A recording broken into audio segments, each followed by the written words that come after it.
Hey everybody, this is Dan Welsh, Surrogates Dan. Welcome to another tattuesday retailer update.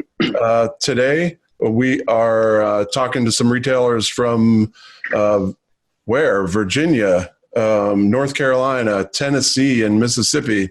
And we've got Kevin from the Cigar Brokers. He's going to introduce you to our retailers, and we'll get started. Kevin? Hey guys, I'm Kevin. Today we have Shorty from Havana Connections. We have Craig Cass from Tinder Box. We have Mo from Spring Street. We have Pete from BriarWorks. We have Gary from Old Virginia Tobacco. We also have KC and Pete Johnson himself. Of course. And who you got first up on your list? Let's do Shorty. Shorty from Havana Connections. You're on. From Havana Connections. Thank you. I'm Shorty, Havana Connections out of Richmond, Virginia. I'm actually here live online with my guy, Jason. I don't know what to tell you. Havana Connections, 5 shops out of Richmond, longtime customer of tattuesday, short-term friend of KC Johnson. What have you been doing during this time, Mr. Coble? The main thing for us, the main thing that Jason and I talked about was normacy. So under the guidelines of what our governor gave us, we found a way that we never closed, we never shrank an hour, we never cut an hour of payroll. We were forced to reduce the people in our store. We kept our lounges open, but limited and very limited. And of course, the marketplace took care of it for you. People weren't coming out for quite a while. And then, I don't know, Jason, a couple of weeks ago, you started seeing just people were fed up, right? People started coming out. Business is down a little bit, not too bad, but down. And we're just moving forward. Every day to us is a normal. We try to keep it as normal as possible. Cool. Shorty, have you noticed customer-wise during all of this, any changes in their preferences, cheaper cigars, more cigars, like stocking up, any of that kind of stuff? Yeah, we noticed that our average cigar price went up. Our average number of cigars went up. Customers were purchasing. So, and we saw a lot of new people. Some of that may have been, we do have a couple of shops in town, other shops in town that closed or reduced their store to, front door takeout only, and people didn't like that. So we saw people hanging out. Now those guys are all coming back online now, and we'll see how it goes. Of course, for May, the weather's flipped. May's always been a great month for us, and so we're seeing an uptick anyways, especially compared to March.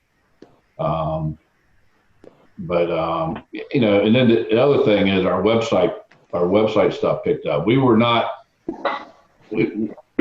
hand deliver a few things if they were regular customers and asked, but for the most part, our local web business picked up more than our non-local business picked up. I think I'll pipe in real quick. I think we weren't as, I hesitate to say, as badly affected as some of the other stores in other states. And initially we saw a lot of customers coming in thinking they're not going to come in on a regular. So they came in buying a couple more handfuls than they might normally. But for the past couple of weeks, we're kind of getting slowly, I don't want to say back to normal, but it's kind of going that way. Did see a lot of new faces, like Shorty mentioned, and we're getting a little bit more play on our website, but we're slowly getting back to normal, just trying to, again, build sales where we can and just try not to force it too much. So, You guys have any new products that came in during this time? Yeah, this TA cigar, tattuesday, that did, yeah. So that's really been one of our few new cigars over the past, during the pandemic. Sold very well. I'm a Sumatra guy, so I can talk that up. Outside of that, we haven't really, usual suspects, size here, something like that, but it's not really been a lot of new innovation recently.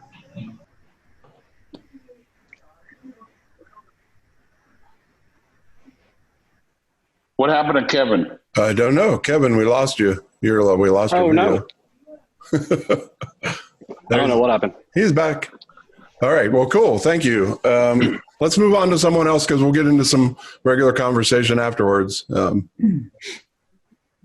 How about Craig? I'm Craig Cass. I'm in Charlotte, North Carolina. Like Shorty and Jason, 5 stores, 4 in Charlotte, 1 in Myrtle Beach, South Carolina. Been in business a long time. Actually, second generation. My dad spent a career at R.J. Reynolds. I grew up in Winston-Salem, so always been around tobacco. Long-time TA member, long-time customer at Tattuesday. And, man, it's been an interesting ride here the last few weeks. We have one main distribution point, which is in Charlotte at South Park. We are attached to a Simon Property Group, which you guys know probably. Pretty big operators of high-end retail. We're attached to one of those properties, so we have separate entry. And they shut this property down in its entirety on March 18th. So it really whacked us pretty hard because that was our distribution. So it hit quickly. We had about 24 to 48 hours notice. We had many shipments in transit, and those shipments went to an off-site facility and were locked in a tractor trailer. So I know we had one $25,000, $30,000 shipment from a manufacturer that was sitting in a locked trailer for about a month. So we had trouble. Oh, wow. We had to shift our distribution. So what we started doing was curbside, some mail order business, but the curbside business really started to run for us. We reopened as a company in every location last week. People are coming back. And what I told my guys, when we shut down, we talked to all of our employees, anybody that we were their only source of income. We kept all those people on the payroll, which was maybe 10, 11 people. Anybody that was part-time, had other jobs, or was retired and just likes the cigar culture, wanted to be in our stores working, we put those people on the sidelines. So we kept our primary people. We started to remodel all the stores. We painted. Here at my main store where I am now at South Park, we knocked through a wall. We built a new cigar cabinet for more display while we were doing curbside and all that. And I just told my guys, let's convert inventory to cash. Let's just kind of move through this thing. And I set a goal, let's for ease of conversation. Let's say that goal was $10 a day. We started to track $20, $25 a day. It was a little more than 2x what I projected. So it was better than I anticipated. Like Shorty and Jason, guys coming in, they were buying more. We were delivering more. We were doing more mail order. So business stayed surprisingly good. We're also active from a wholesale side. We're in the grocery channel, and our biggest customer is Harris Teeter. And in the Carolinas, they have roughly 300 stores. We have cigars in those, and that business spiked. We're tracking up around 60% in that category. So that's great cash flow. That's been good. The golf business has slowed down, but that's starting to come back as some of the golf courses shut down. But, it's been okay, man. You gotta be creative. You got to chase business. Not a lot of new product has come in for us. What was really confusing to me was there was a period over 48 hours where I went from my general manager, let's slow down buying. Let's manage cash flow. Let's sell inventory. Don't sell product, sell inventory. And then I transitioned to, there may be inventory shortages, right? Some of the factories may be closing. So let's start to load in some things. So for now, we're just managing it. Business is coming back. It started coming back immediately. The minute the properties were reopened, my stores, people started coming in. Before I signed on with you guys, I looked out. Parking lots are full. So people, whether it's cabin fever or whether they're ready to spend money, people are back out. So, I feel like it's going to be a slow 2020. I think it'll come back pretty good. I'm not sure we'll get back to 19 numbers, but I think it's going to be a decent year. And we'll just see where it goes. So we're doing, like all of you guys, we're doing what we can, keep business going, constant contact with our database, and staying in touch with people. So we're a very event-driven company. I love events. We have monthly events. All that's on hold. So we're just seeing where it goes. That's great. And it's great that you had the opportunity to do some, remodeling upgrades while you were at it. And Harris Teeter, like how many stores like that do you have product in? 275. That's Wow. so that's awesome. That's an awesome outlet right there. It was a great outlet. That was a lot of volume, so it was pretty good. Yeah. So As Craig, the kids say today, that doesn't suck. the inventory shortages, did you run into any from any company where they're a little loose on product or they were missing some things?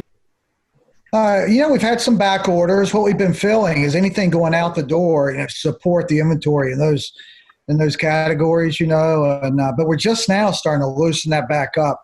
I've talked to a fair amount of manufacturers, and most people don't anticipate shortages. I'd be interested on the back end of this call. Once you guys open it up, let's see how you guys, how's your factory in Nicaragua? What are my father guys doing? I know they were closed for a while. But no, not really. Just, one-off out of stock of certain shapes or wrappers. But beyond that, most of it's in stock. Yeah, we'll get into that later. Did you find you had to wash through a lot of product that you had sitting around, or did you find some old stuff kicking that you kind of did for the curbside, run deals and stuff like that? Yeah, I'd be interested in hearing what these other guys say. We learned a couple of things because we started to do humidor resets, and I was amazed with the number of curbside customers that would call not totally sure on what they wanted, which was fascinating. You always have the people that call, I need a box of this, I need 10 of this, 10 of that. But, we were tracking maybe 30, 40% of the calls were saying, hey, pick me something out. I need some of this, some of that. Well, tell us what you like. Well, you walk in the humidor, it's on the left, second shelf down, and it's in a brown box. Right. It was fascinating to my team, used to people walking in humidors, of not being totally sure what they're buying. It was fascinating. So, right. So, to your question, it gave us a chance to suggest to sell some product. In my stores, we always have identified what we call endangered species, product that's going away, so new product can come in. And it gave us a chance to move some of that through. But, do what you got to do, right? No, that's great, Craig. We heard from other retailers on some of the other calls that they would actually get on their phone and FaceTime the person that was calling in because they were like, it had a red band. I forget what it is. And they would literally take them on a virtual tour of their humidor. So, but yes, with you doing a humidor reset, when they say it's on that left-hand end cap wall, you're like, no, it's not anymore. We were doing curbside. We were doing some FaceTime calls because we were not allowed to have people come in. And so we were doing some FaceTime stuff, showing the phones. And but in our stores now, we're wearing gloves and masks. We're not allowing consumers to touch the cigars. None of our lounges are open yet in North Carolina. That's phase 2, which is next week. So we'll start to open the humidors. But for now, it's just kind of grab and go. We're handling all the product. All my guys, I can see out in my store now, all the guys are wearing masks and gloves. And just your tobacconists are going into the walk-ins?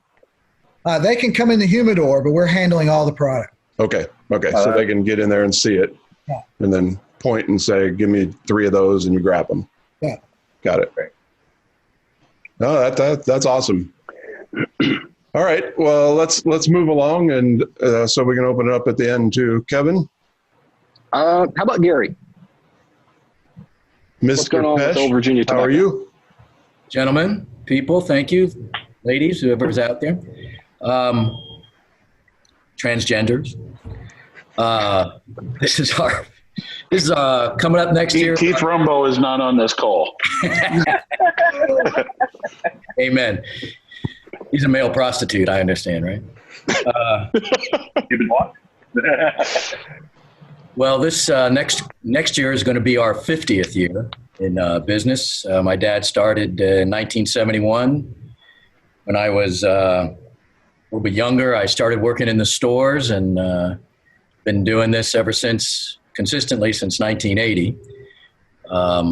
Pipe business back then, which is, people I know wouldn't love that. Cigars just sort of came out in the first part of the 90s there with the Cigar Aficionado, a big boom, and we all got real excited. And I remember very clearly when we looked at our business after the first couple of years, and we would do in a day during the boomed what we used to do in a week. So it was just, I mean, it was heaven, and it was just cool to be. It's cool to be in the cigar business. You know, people would, I mean, before people would ask me, they say, "What do you do?" And I said, "Oh, I'm in the tobacco business." They'd look at me and say, "You can make a living doing that?" No, not really, but I'm in it anyways. Only cigarettes. Yeah, well, yeah, that's where they make the money. But you know, when it got to be in the cigar business and the boom hit, man, it was cool to be a cigar guy. I mean, it was, people wanted you to, you know, hey, Gary, come to the party. And I'd say, great, what can I bring? And they'd say, why do you think we called you? You know, it was pretty obvious. So, but this, like Craig, I have a Simon Property mall store where you can still smoke in, but we've been shut down since March 18th. So we are also moving locations in that spot. So it was kind of a sort of a blessing in disguise. We were able to remodel, and we're moving to like triple the square footage and bigger lounging area inside a mall. So that at Pentagon City. So that'll be pretty cool. And then again, I don't know, maybe this is probably a dumb thing to do, but I bought a building in an area called Old Town Alexandria, which is a commercial spot. It's got an old, you know, cobblestone streets and brick sidewalks and buildings from 1850. It's got 3 floors. So we've started construction on that, and should open in July. So that'll put us at about 7 stores.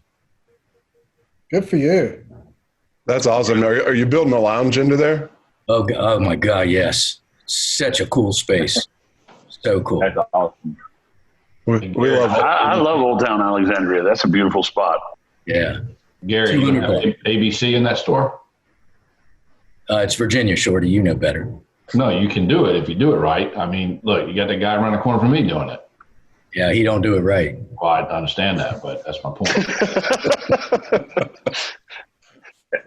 He doesn't do it legally. Let's save this conversation for later. You know what I'm talking about? So what's interesting, and Craig and Shorty talked about, well, we've been open in Virginia the whole time. So from day one, we instituted no customers touching the cigars. We only handle the cigars. We go into the humidor, we'll pick things out, masks, gloves, hand sanitizer. I mean, I put so much hand sanitizer, it's like I never thought I'd put more alcohol in my hands than in my mouth, but I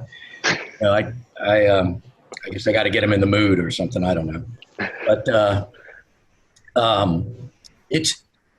it's interesting because our business actually in a couple of our locations are really, I mean, I've done a lot better than last year.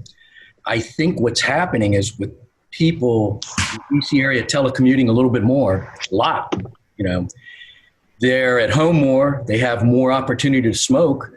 And I think there was a little bit of panic buying too. You know, they were afraid, geez, I don't know when I'll get out again. So let me buy lots of handfuls of stuff. And that's, you know, been very interesting to see that the consumption level has gone up. And we've also, you know, we clean all the lounges so people can come and sit. No more than 10 people. So, you know, staff all wears face masks, gloves, the whole bit there. It's very interesting too, because the consumers thank us for being open. You know, thank you for being here and letting us have a place to kind of feel, Shorty mentioned it, normal, to create a little bit of consistency in their lives. And that's, you know, when people tell you that, wow, that's humbling experience, you know, especially in an environment like this. We've seen, you know, reports of alcohol sales being up 60%, you know, across the board, like every state almost. So it kind of goes hand in hand. That's why I always ask, because I always wonder, are people stocking up, right? So if we went back to normal tomorrow, would sales go down, like down, because they're stocked up? I think you're more on the money with people are consuming more and they have that spare time, you know, at home. You've gotten decent weather throughout. except for this tropical storm that came breezing by. That's now in Ohio. Thank you. Someone on Facebook actually said that if liquor stores are considered essential, then cigar shops should be too. I agree. Yeah, well, that was another topic that we talked about one of the other weeks was, I forget what state it was, but of course all the liquor stores are open, right? And if you're not the lucky tobacconist that is fulfilling their humidor, and some of them do just have a big enough operation that they order directly from manufacturers, how fair was that, right? They continued to sell out of their humidor and no one else, could do anything. There were a couple occasions that, they couldn't even do curbside and, for a short while. So yeah, no, it's interesting in that realm. Craig had the outlet with the supermarket being able to, keep that stuff going because of course they wouldn't close, right? So it'd be the same thing if you had even a small chain of liquor stores that you were providing for, right? Yeah. We service some of those in South Carolina, but just like you said, in North Carolina, we're state controlled, and the liquor stores are killing it, right? Doing tons of business, state controlled, and all of us were put out. So doesn't seem fair. Yeah. All right, let's move on. Kevin, what do we got? You got Mo up next? Yeah, let's do Mo to round out the TAA, guys. Mo, I've got you. There you go. Hey, Mo, welcome to the TAA since we didn't see you this year. Oh, right, man, we were looking forward to it. It was very disappointing that we didn't get to go, but I can't wait for next year. But Mo from Spring Street, we have 2 lounges in North Mississippi with 2 more on the way. We're new to TAA. We're very excited about being part of the organization. Our story through this has been kind of similar to some of these other guys. I mean, we revised projections and then we beat those projections, just being able to do curbside for a while. We've been able to reopen our lounges with reduced capacity, so that's been really nice. And May has been a big month for us. We're tracking potentially our best month period, which is fascinating to us considering everything going on. But it's like the other guy said, it's average tickets up. We've also got a separate wholesale company where we service discount tobacco and convenience stores, and that business has been much better than anticipated. Those guys have, weathered this storm quite well. Mo, you've been in Tupelo for how many years? The shop opened in 2014, and then you guys did our grand opening at our Oxford shop last year. That was awesome, by the way.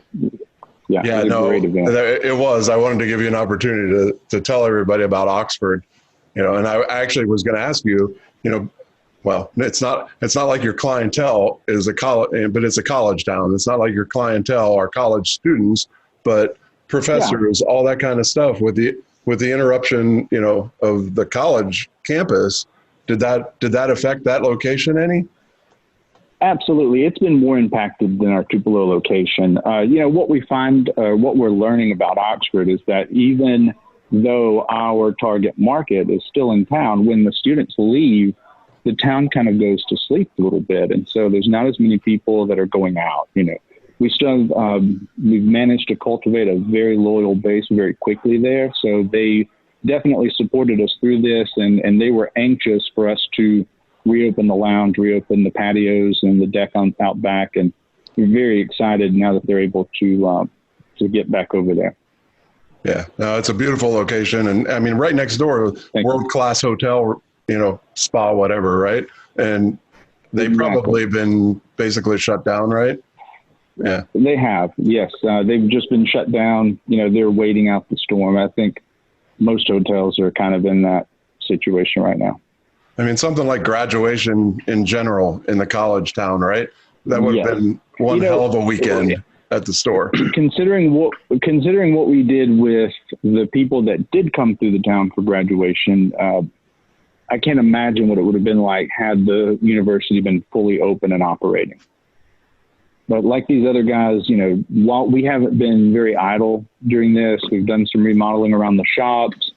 We took advantage of, there's an area that we were really interested in expanding into, and we're having difficulty finding property in the area. But because of all of this, we were able to find an area, a spot that was under construction, and a restaurant pulled out of it. So we were able to jump in and get that lease signed, and aiming for an October opening.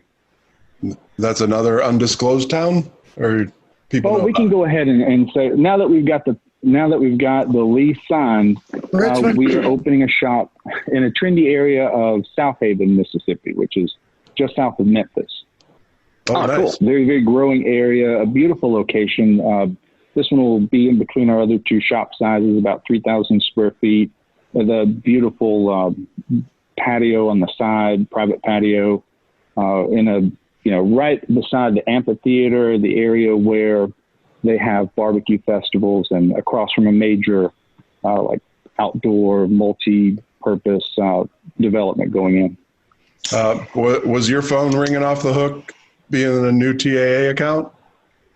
Yeah, it was. We didn't know what to expect, but we were excited about going down there and seeing everybody. But since we couldn't do that, everybody's been calling and checking on us, and it's been really neat to see what TA is like, and I can't wait to be at the convention in person and see it.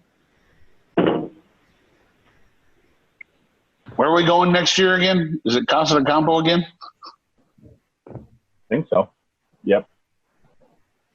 It doesn't matter. Put me on a plane and send me somewhere. I know that, with PCA canceled this year, I don't think John and I have told our wives that it's canceled. We may still go to Vegas and find an excuse.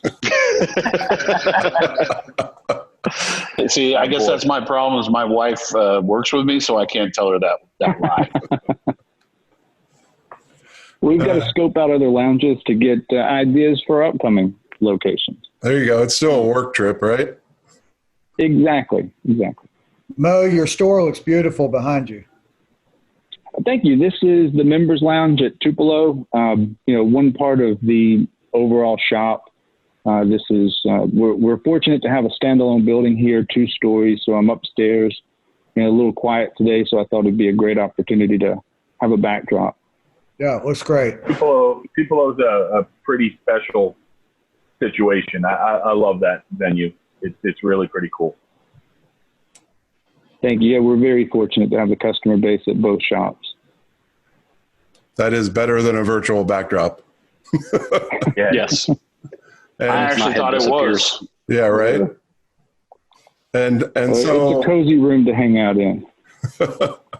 So last but not least, Pete at BriarWorks has a nice backdrop as well, and that is real, not virtual. Thank you. So I'm Pete. We're in Columbia, Tennessee, which is about 45 minutes south of Nashville. And we're definitely a newer retailer. Now, we started on the manufacturing side doing pipes. It's been about 7 years ago that we started. And we did that in Nashville for a while. Initially met Pete at IPCPR several years back. And I think he was wandering around, came by our booth and was checking out the pipes. And we talked pipes for a long time.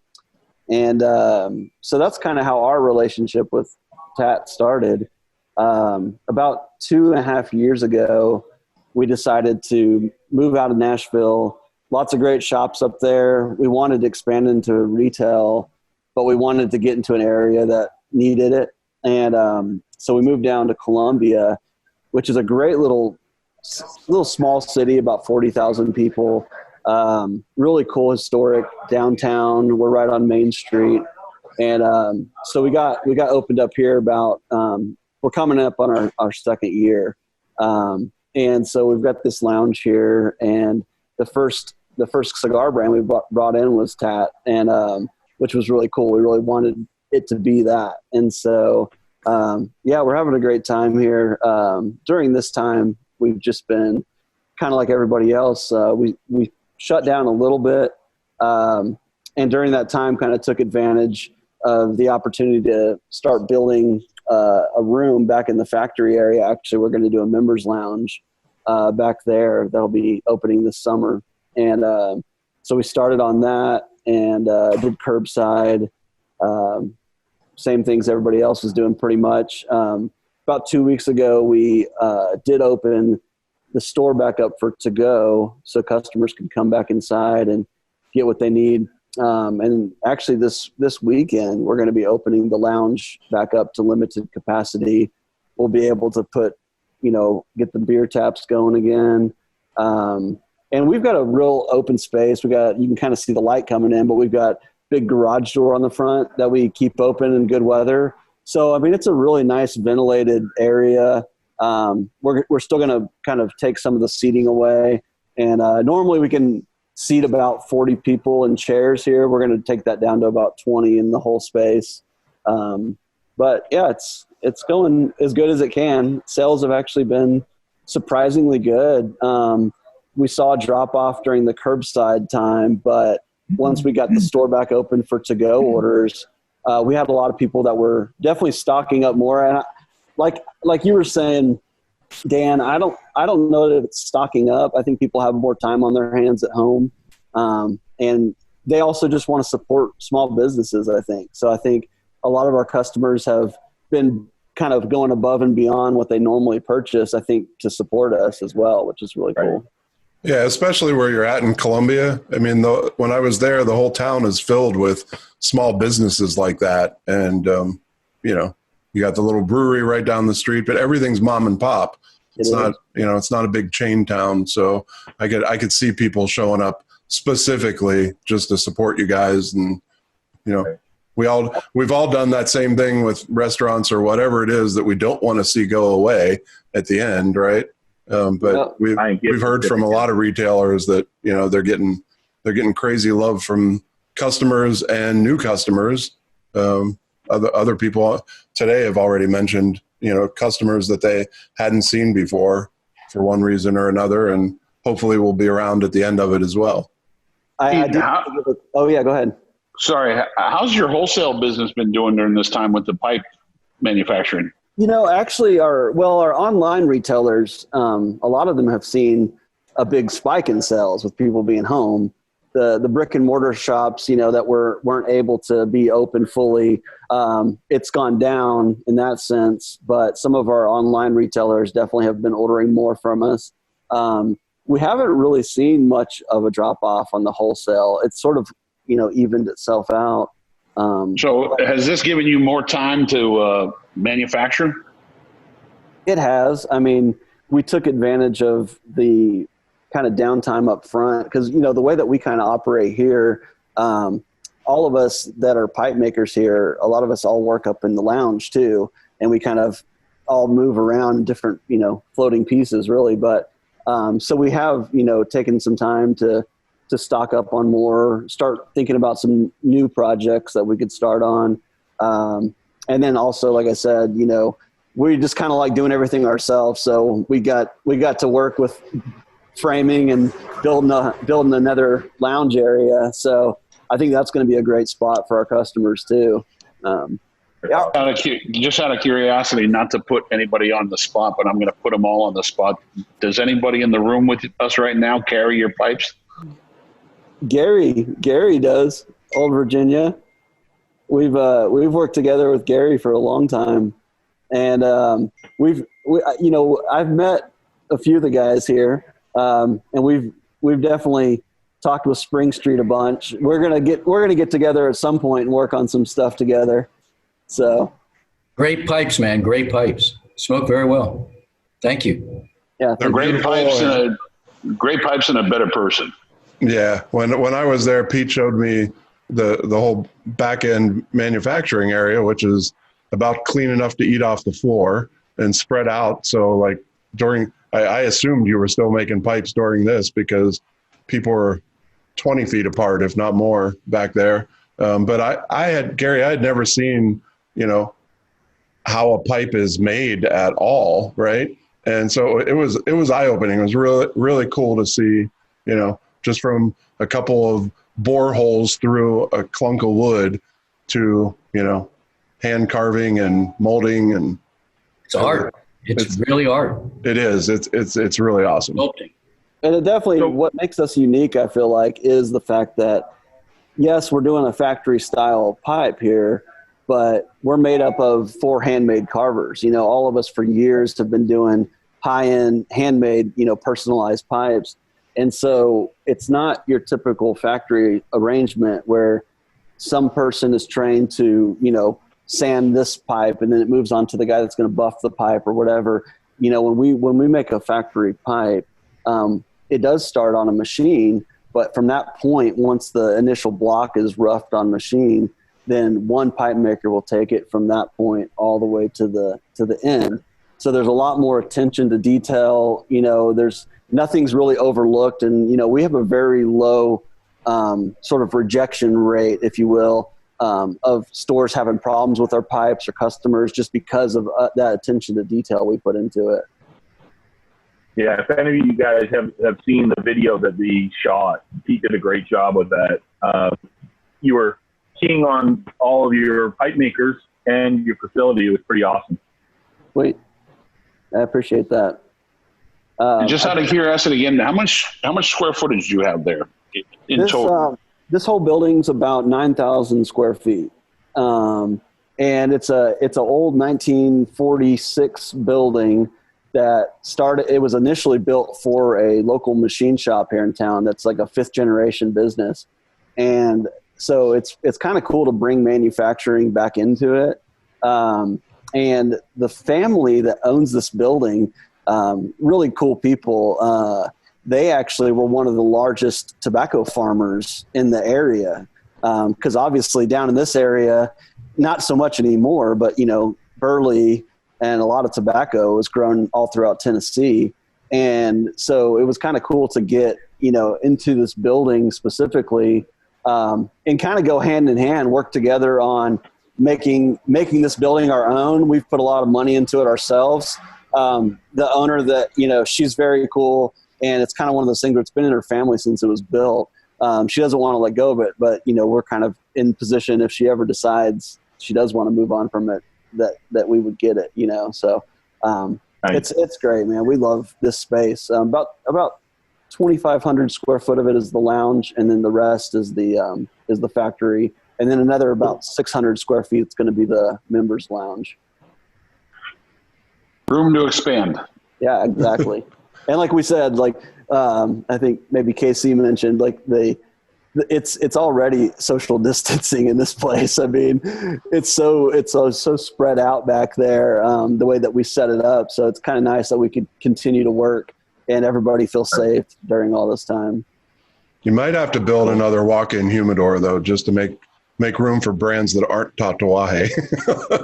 And we do have an entire wall pretty much dedicated to it. And I should mention, because it's kind of an ongoing joke, for whatever reason, I think it's just that we're sort of new and a lot of people don't know to look out for us. We've still got this one dress box of monsters that's still sitting here. So if there's anybody watching, might want to call BriarWorks. Got a set here. Actually, that's a great question for everybody back on the Brady Bunch view here. We've kind of asked other retailers, because everybody's been saying, yeah, we've been cleaning up, we've been going through the humidor, we've been asking everybody. Pete just answered it for himself. What have you found stuffed away in the back of the humidor? Or, Craig, as you were doing a humidor reset, or actually the warehouse problem that you had, did you find product that you were like, whoops, didn't know we still had that? No, I would be frustrated if we found something I didn't know about. That's a good answer, actually, right? From the business side. Good businessman right there. Kind of like Pete, I may have some things personally stashed that I forgot about, right? But man, no, I don't know, man. Inventory's king. I try to keep up with that. That's one thing. We're bad at a lot of things, but we're pretty decent up with our inventory. There's other things I need to fix, but not inventory. Attaboy. Anybody else find anything cool? Pete, you remember this? This is the box from the first Nicaraguan cigar festival. This was the gift box back in 2009. But Gary, did you find that sitting in the back of your humidor? Yeah, I did. We did a warehouse move just recently, 1st of January. And that trip was really pretty cool because, I mean, it was the first time they did a cigar festival. You know, the one they do for the Dominican Republic, Pro Cigar. This was the first one they did in Nicaragua. And everybody broke off into groups. And I was standing there with Pete. And I said, dude, I really would like to see the new My Father factory. And he said, well, come on. So him and I, you know, he took me through the whole factory back in 2009. It was big back then. Weren't many people. When's the last time you saw it?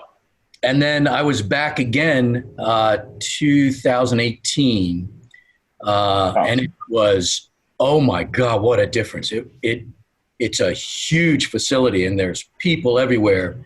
And they had the big box factory in the back and where they age all the balloons is amazing. I'll tell you that the advancements that Jaime has put into place just over the last year are amazing.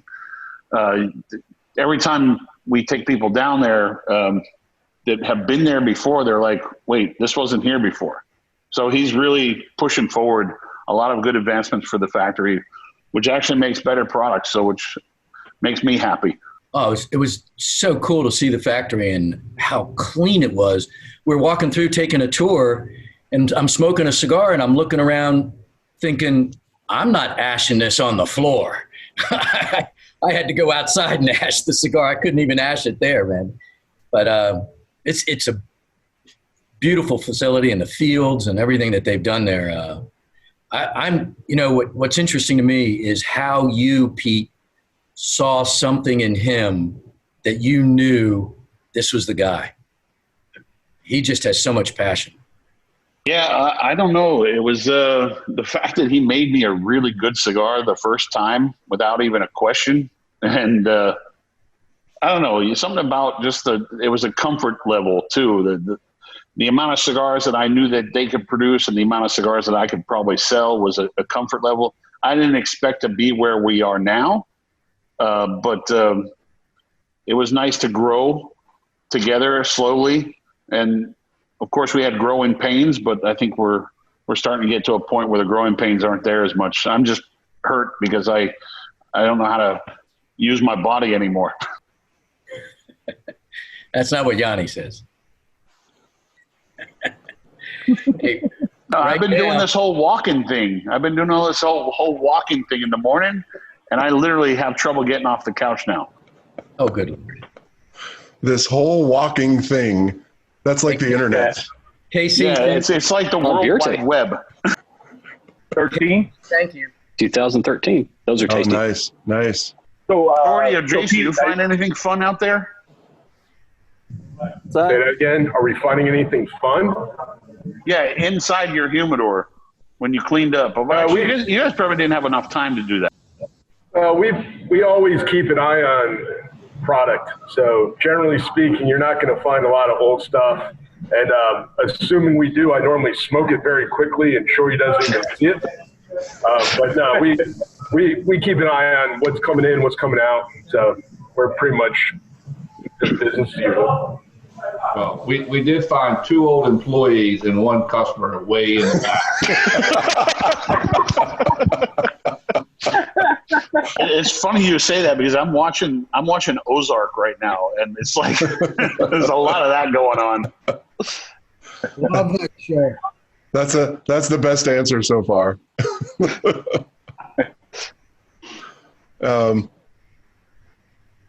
Let me ask this question, and then I'm going to ask Pete to give you guys an update on Nicaragua and our plans for the summer and all that stuff. That whole little soapbox, we can go over that real shortly. But So some of you haven't been as. Dan, let me interject real quick. Yeah. Let's keep this fun. Do your questions. Yeah. I'll give them an update afterwards. Okay. After we get off of Facebook, because that's a good. People have seen this already. Yeah, that's true. So when we do stop going live, we'll just stay on the call and go over all that stuff with you guys.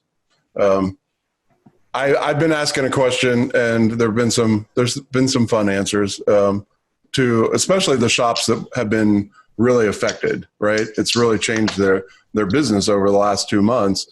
And the question was, what have you found out about your business, during this that, I don't know, you either were surprised by, or it could be a thing that, like, Craig mentioned doing a humidor reset. Okay. I know you've done that in the past as well, but some of the guys who have done that for the first time would answer this question. What did I learn about my business? I learned that, by doing a reset of the humidor, or by painting the walls, or whatever, it's a thing that we should probably be doing, once a year or whatever, just to mix things up. But there've been some other fun answers about, what have you actually, as a business guy, what have you learned about your business during this? Okay. I'm going to say Craig says nothing because he already knows everything about his business. No, he's already mentioned a few things. I mean, you hear, small business being the backbone. I mean, I love the stories from Mo and Pete, Gary and Shorty and Jason. I already know, but it's just how loyal people are. I mean, when you go down, it's so easy anymore for someone to find something they like and click a button and get it to come to their home. And just the support of people that believe in small business and believe in all of us as small business people. Listen, none of us are too big to fail. We all have a decent business, obviously, but you know what? You do worry. You second guess yourself when something you take for granted is turned off. And just the loyalty and the kindness of people coming to support your business and calling, hey, can I get this? Can I get that? And I've just told all my people, you got to be so thankful. Thank people for their support. Anything we send out, we try to encourage people to support small business, buy local, whatever it is. And there's a lot of stores in Charlotte, and I mean, any local store, support small business. And I think that's what I've learned. Sometimes my model has always been to build stores in high traffic, high volume retail locations. I feel like if 10 people walk by the door, you're going to get your percentage. If 1,000 walk by the door, you're going to get the same percentage. So you have more opportunity at the point of sale. So I've always done that. And when the traffic stops outside your place of business, but you still have that loyalty, I think that's what I've learned, is not to take for granted the loyalty and the kindness and the support of people in our geographies. It was really, really humbling at times. It's been very, very, very positive and not surprising, but I'm just very thankful for it. I think that's a great insight, especially with the one store being in the big open shopping area, right? Yeah. I think it's interesting. Traffic outside is one thing, but the loyal customers are maybe the bulk of everything, right? Yes. What's that, Gary? I was thinking about that, as you asked, and one of the things that's very interesting to me is how in this social distancing atmosphere, how important socializing is. And cigars are an absolute great tool for socializing. And I think that's something, I was kind of aware of that, but I see that now more than ever at how important it is, and that this cigar provides a little bit of solace for us all, a little comfort in everything that's going on. And Lord knows we need that comfort right now. Yeah, right. I think that's great too. I mean, that's the flip side of that question, which is, okay, what have you learned about your shop? The flip side is, what do you miss most about 2 months ago? The way things were, and you kind of hit on it. I mean, that's something that obviously everybody misses. But then, you look at it and you're like, we have all these other venues for socializing. They're substitutes. It's not the same thing. You know that. I think you could get an outdoor field together. And I saw in New York City, they put big circles in some of the parks. They're like socially distanced apart, right? So a little family cluster would be in one circle, and then right down the grass would be another circle. I mean, God, if you had a big field full of cigar smokers with lounge chairs that were propped up 6 feet apart, it would still be a blast, right? I mean, we don't necessarily have to go around high-fiving each other and bear hugging, right? It's a matter of just physically being somewhere in proximity. And that's what our customers do. Like they'll come and park tailgate out in front of the shop, and they'll bring your lounge chairs and we heard that somewhere else beverages. too. Yeah, beverages, and it's cool to see. It's cool to feel the camaraderie of the consumer and the people. It's reassuring. It's what makes me feel that we're going to get through all this. Yeah, definitely. Pete, you've got to have that perspective because the shop is already Small Business USA, right? And then you've got the manufacturing side still being able to go on during it as well. But is there anything that stuck out like in that realm? I mean, I think Craig and Gary both nailed it. But at the same time, just adding on to it, that has been the biggest thing I think we've learned through this time in our business is the support from customers. We're in a small city where the downtown area has no chain stores whatsoever. It's all local businesses, and everybody here in the town, there's been a great support. In fact, there was a whole campaign going around downtown Columbia with a local photographer where they were sort of taking these, social distance, shots. Like she kind of went around and took, shots of each business owner, and she's doing a whole series of it. And the whole town's kind of, all the local businesses have sort of banded, together to really support each other. It's really opened up a lot of conversation with other businesses. Even though we knew some of them already, we've gotten to know others because of it. And I think we're all, doing our part to kind of follow with, because Tennessee's, a lot of the guidelines were just that. They were sort of guidelines. They weren't so much orders of like, you got to do this or that. And so everybody's kind of been trying to figure out how to navigate this. And I feel like we've all, sort of let each other know, what are you doing, to kind of figure out the best, path forward. But just on that customer loyalty thing, it's amazing. Some of the customers that, we would see once a week or, once every 2 weeks, and they would buy a cigar and a beer, all of a sudden have been coming in, buying boxes of cigars just because they're like, we know they're not, regular daily cigar smokers, but they really want to support our business. And I think it's made us appreciate that, customer loyalty even more. So yeah, exactly. I think what Craig was initially saying. Well, you guys have all, commented on, the concept of making the customers that are coming up to the door, whether it's, for curbside or coming into the store, feel comfortable and safe. I mean, we've got a community that's definitely on both sides of whatever bandwagon we want to talk about. Right. But that's big respect for you guys, taking the initiative to, say, you're welcome here. And I also want you to feel like you're safe here. Mo, I see lockers behind you. You have locker members there. Yes. We do, yes. We have locker members at both shops. And we have allowed them access to the lockers. Our Tupelo location has 24-hour access. That's what I was going to ask, yeah. Yeah, even during the, when we were able to operate just curbside only, a lot of the members basically, they have their group text and everything. They really wanted to hang out with each other, whether it be here or whether it be at somebody's house. They kept organizing different events because they couldn't get away from the socialization. They really missed that.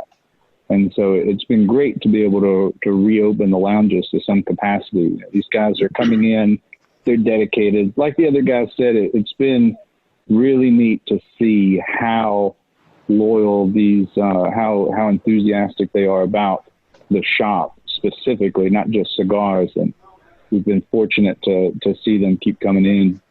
It's also interesting, Craig mentioned it earlier, I think, how many people just come in and browse the humidor.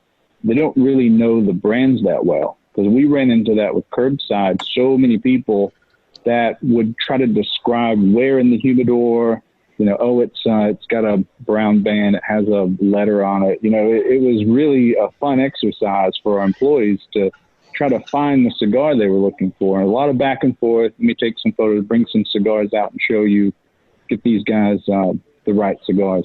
Or people just simply saying, pick me out some stuff, give me a little selection. Here's how much money I want to spend, and put together a sampler. So I got a real go ahead. different question. Yeah. On some of our past shows, we've asked this question, and it was early on in this whole phase or the phases. How many of you guys are using virtual events or Zoom or any of the others to lead into sales or to events at all? Have you guys had that at all? Or for educational purposes, because that's what I was going to ask. So it's same topic. We did a virtual event. I'll tell you, it's quite interesting, and I think that's a event that's going to continue. It's easy for a manufacturer to just pop in. There's no trips, no weather, anything like that, and you can share a conversation with them and with the consumer at the same time.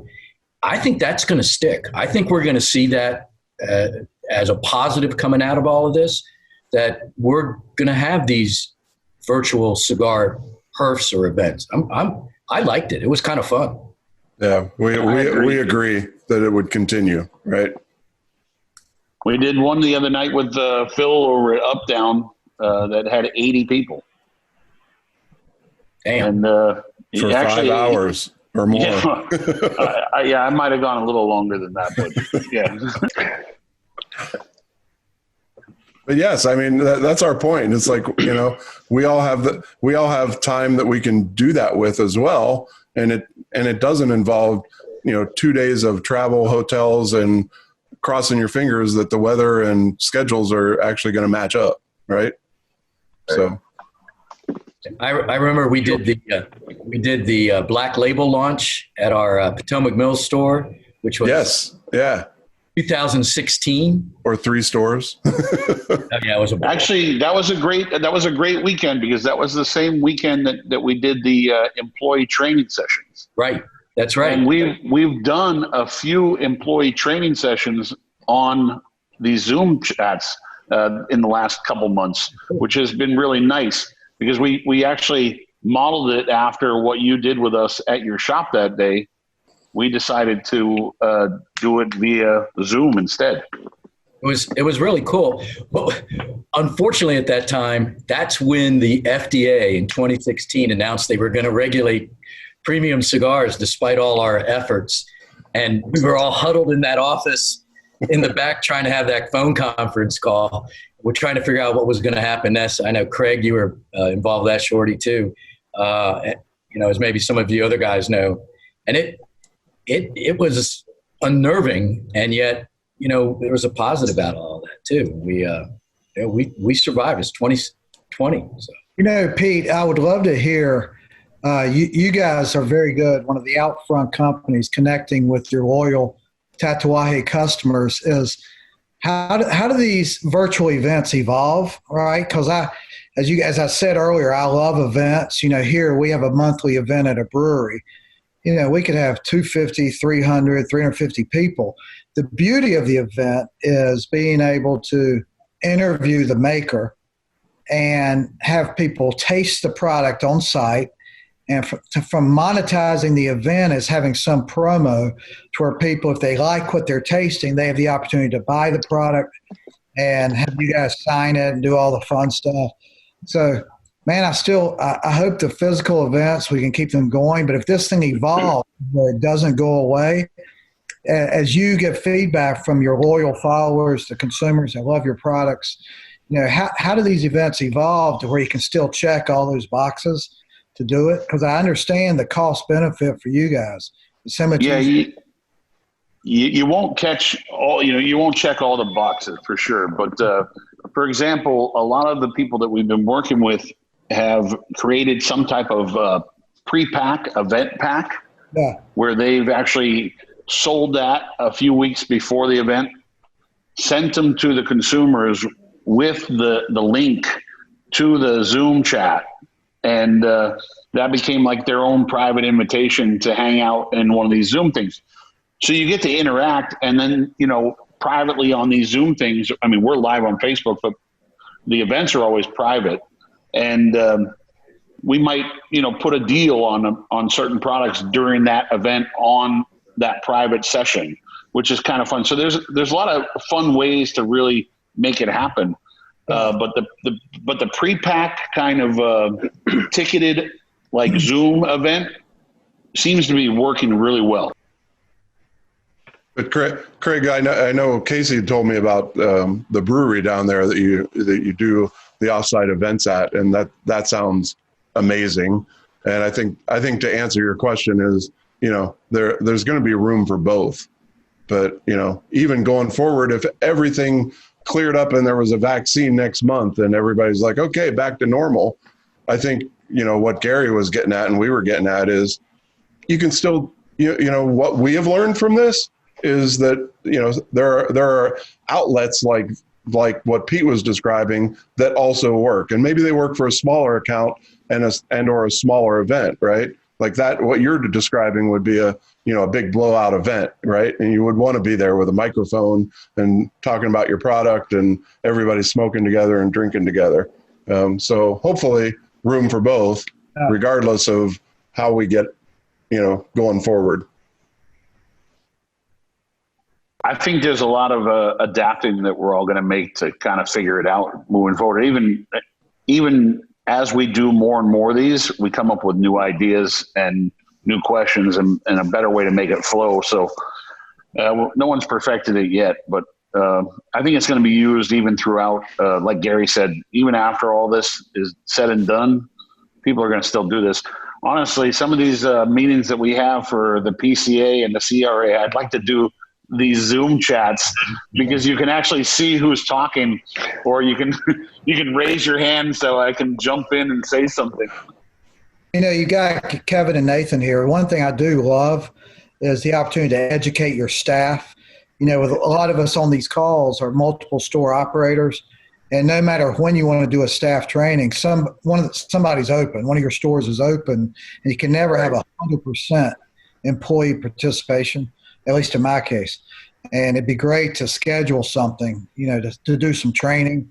And I can give all my guys the cigars. You're talking about it. And I think from an education standpoint, that's a great thing to do. It's a great tool. It really is. Well, Gary, Craig, what we've done, like in the past for these other Zoom educational things that we've done with other retailers, we usually find out what they have on their shelf. And then we go in making sure that they, everybody can get on at the same time, obviously, depending on what time you guys are free. And it's usually Casey, Dan, and myself and the reps that work the territory that can sit and kind of go through every line one by one so they understand the products better. Yeah. And it's great. It's great because it's focused. We just got asked to do one in the evening. And I said, "You sure you don't want to do it in the afternoon?" He said, "No, because everyone's available in the evening." And yes, because the store closes at 7:00, right? So even a Saturday morning or whatever it. Big Todd, that's who it was. And Gary, like we did with you, where you pulled someone from every store into the conference room and we went over it. I mean, imagine not just those people, but everybody else that works in those stores, having some downtime. They can be sitting at home, right? They can be out on their deck or whatever. And the best part is going through the stories about the products. The same thing we do, at an event when we're at your store. It's just everybody's focused and they're able to hear it all, rather than, someone's running around doing this and someone's waiting on customers, and the one person that's standing behind the table while we're talking about product with one of your clients, they hear the story, right? And they may or may not share it with everybody else that works there. So yeah, it's a good downtime opportunity and going forward opportunity as well, right? To utilize our time. So Pete, you got anything else? We can go before we go offline, and then we can. Well, we just hit an hour on Facebook, and yep, that's just like one of those things that people don't usually look at anything after an hour on Facebook. Yeah, except for Shorty somewhere in the middle of the night. Shorty.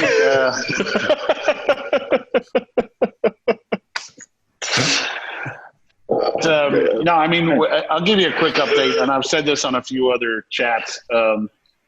The factory in Nicaragua was closed for 3 weeks during a holiday session, and then the holiday continued, and then they just reopened a few weeks ago at a smaller capacity than normal. They are ramping up inventory, obviously, because I think there might be another shutdown for Nicaragua soon.